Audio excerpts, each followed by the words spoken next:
Hi, Zizaran here with another video, and due to popular demand, people wanted another update for the Ice Strike Monk, so my editor is now moonlighting as the content creator himself. So I'll let Scry take it away, and I hope you guys are enjoying the video.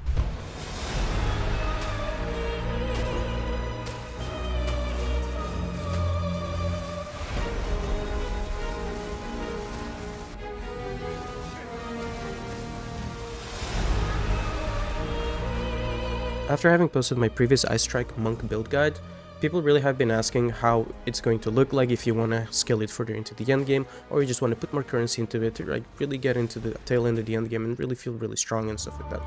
This video won't be as handholdy and won't be as much in detail when it comes to getting here.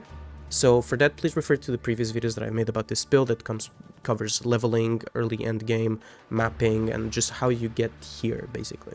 This build underwent a couple of changes that made the clear better and the single target damage better, and I'll cover everything here from how to increase our damage, to solving mana, to getting better clear speed, and it mainly boils down to two big changes, so I'll cover that now. One really big change when it comes to damage is that we've spec'd out of Protect Me from Harm.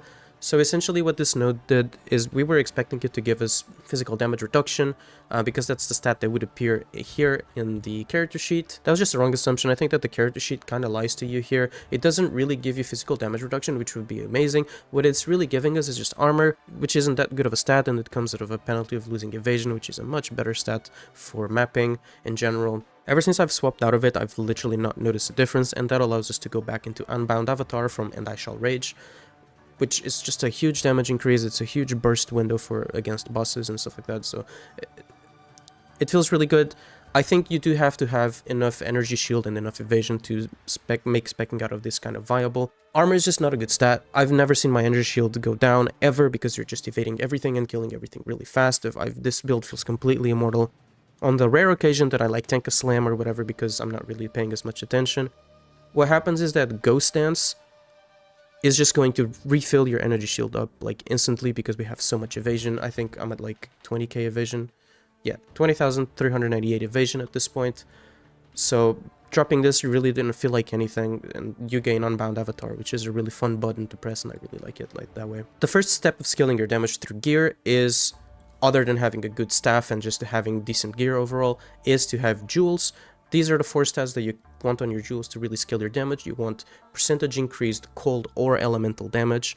You want critical hit chance to make your crit chance smooth and consistent. And then you want the bonus to scale your multiplier. That's how you get to the really big hits. And this is how you make your heralds scale later. I will cover this in a bit. So as you can see, that's basically what I have on all of my jewels. They're just 4 stat jewels. This one's a 5 stat, but the freeze threshold is nice, but it's not really needed.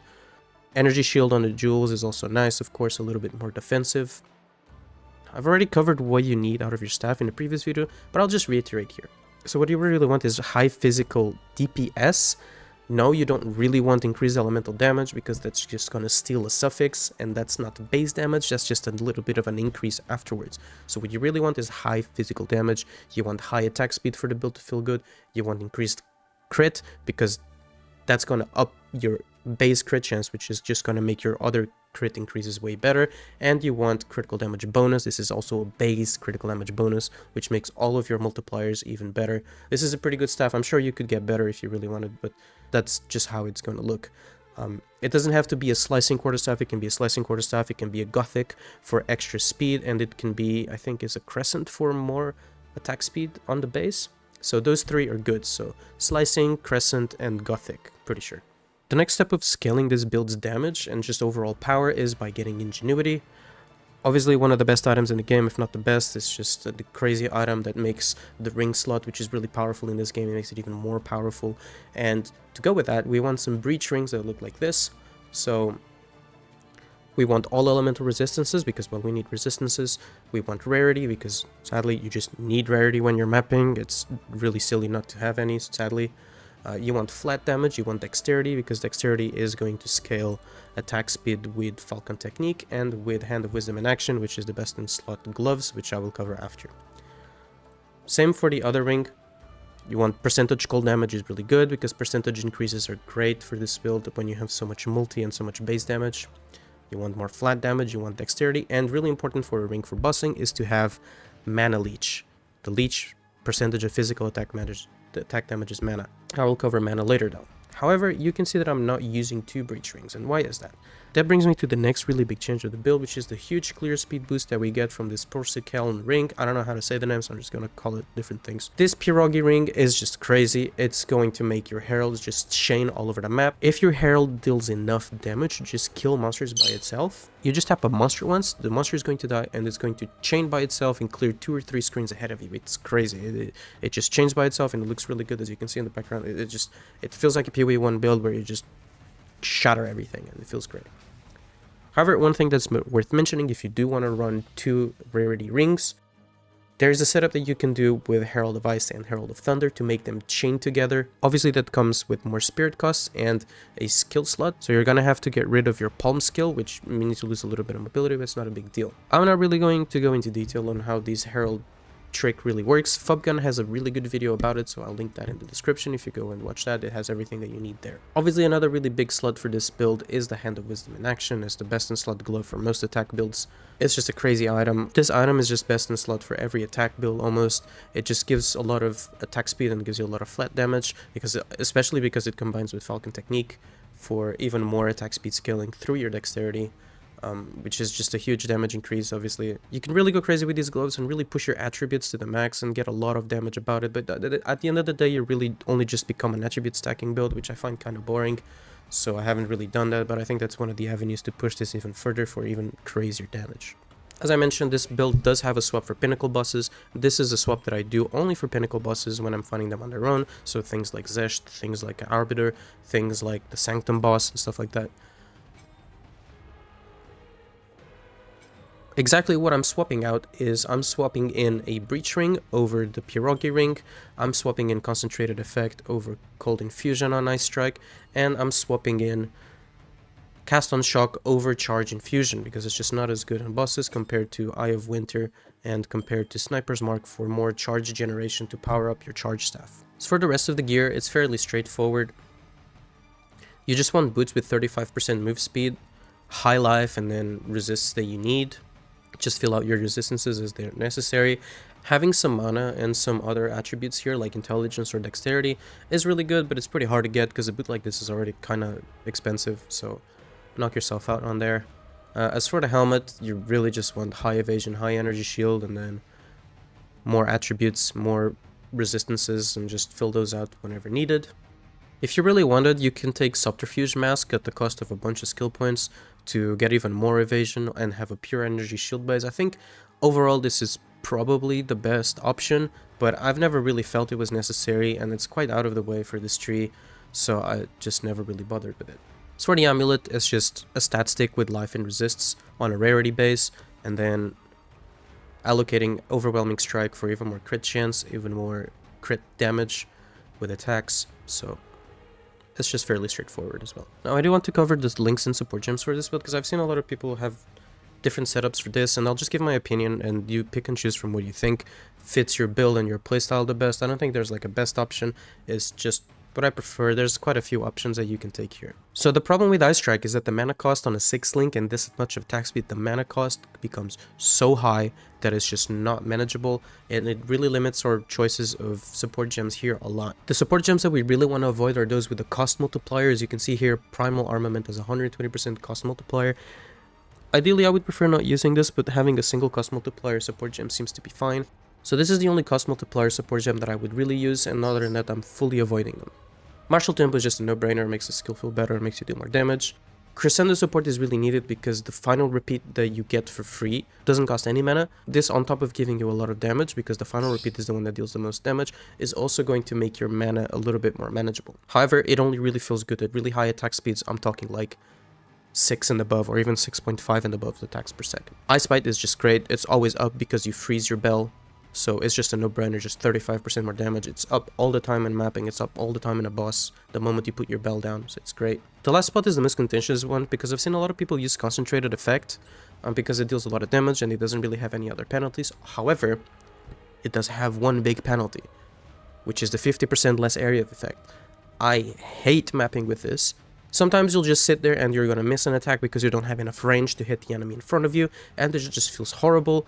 The extra damage is obviously amazing for bosses because you're always on top of the boss or on top of your belt. You're never really going to miss anything. But for mapping, I've tried this a lot. I've given it several tries and it just feels really awful. However, I see a lot of people using it. It does boost your damage a lot if you like it, and if you try it and you didn't feel anything wrong with it, then by all means, go ahead and use that. So what we're doing to make Herald of Ice chained by itself is really simple, actually. The main thing that we need is to remove elemental focus from it, because it needs to be able to chill. And the way it's going to chain by itself is because the polka dot ring is going to make enemies chilled, being shattered. That means that you need your Herald of Ice to be able to chill. But how do we make our Herald of Ice deal so much damage that it kills even rares? That's really simple. We use ambush support. If we have over 50% critical hit chance, this is just going to make our Herald of Ice crit every single time.